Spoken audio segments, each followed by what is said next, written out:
किसी ने बड़े कमाल की बात कही है कि कभी खुशियां आए जिंदगी में तो खा लेना मिठाई समझकर, और कभी गम आ जाए जिंदगी में तो चख लेना दवाई समझकर। नमस्ते दोस्तों, मैं हूं आरजे कार्तिक। एक बड़ी छोटी सी कहानी है।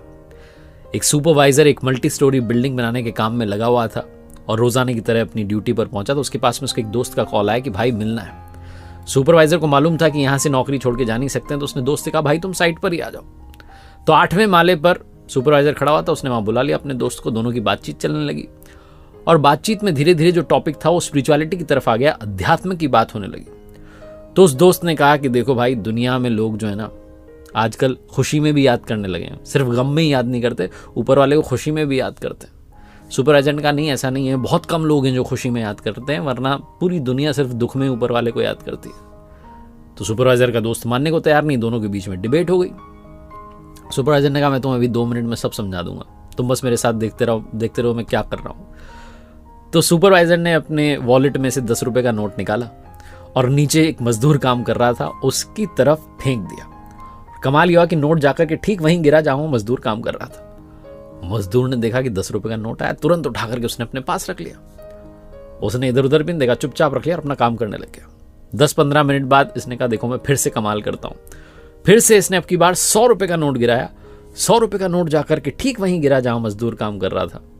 मजदूर ने उस नोट को उठाया, अपने पास रख लिया और अब की बार वहां से निकल लिया कि कोई किसी को शक ना हो जाए। 10-15 मिनट बाद फिर से उसी जगह पर आकर काम करने लगा। सुपरवाइजर ने कहा देखो तुम, अभी तक उसने ऊपर नहीं देखा है, अभी तक उसने कोई थैंक यू नहीं बोला, ये भी नहीं सोचा कि कौन ये नोट मुझ तक पहुंचा रहा है। अब की बार सुपरवाइजर ने 500 रुपए का नोट नीचे गिरा दिया।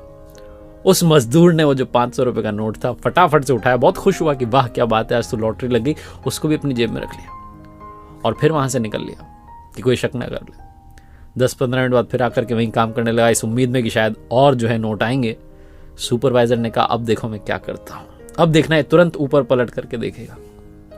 सुपरवाइजर ने वहीं एक छोटा सा पत्थर का टुकड़ा पड़ा था, उसको उठाया और मजदूर की तरफ फेंका।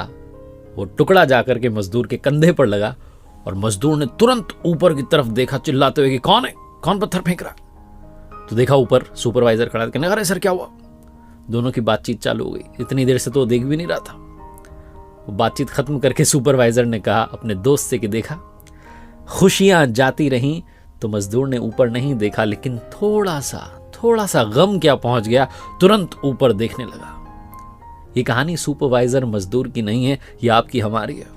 ऊपर वाला हमारी तरफ छोटी छोटी खुशियां भेजता रहता है, छोटे छोटे तोहफे हमें देता रहता है, लेकिन हम थैंक यू कहना भूल जाते हैं। हमें लगता है कि इसमें कौन सी बड़ी बात है, लेकिन जिस दिन वो छोटा सा पत्थर आकर के हमारे कंधे पर लगता है, छोटा सा गम आता है, तुरंत हम पलट जाते हैं और कहते हैं अब आप ही हो, बचा लो। बहुत छोटी सी कहानी जो ये समझाती है कि अगर आप सुख में भी उनका नाम लेते रहेंगे तो शायद दुख आएगा ही नहीं, और अगर दुख आया भी तो वो सब कुछ संभाल लेंगे। लेकिन समस्या यही है कि हम जब खुश होते हैं, जब खुशियों में होते हैं, थैंक यू कहना, उनसे बात करना भूल जाते हैं, वरना वो तो हमसे लगातार कांटेक्ट करने की, बातचीत करने की कोशिश करते ही रहते हैं। एक बार फिर से वही बात जो अक्सर आपसे कहता हूं, ऊपर वाले के आशीर्वाद, अपनी मेहनत, अपनों के प्यार के साथ कर दिखाओ कुछ ऐसा कि दुनिया करना चाहे आपके जैसा। देखते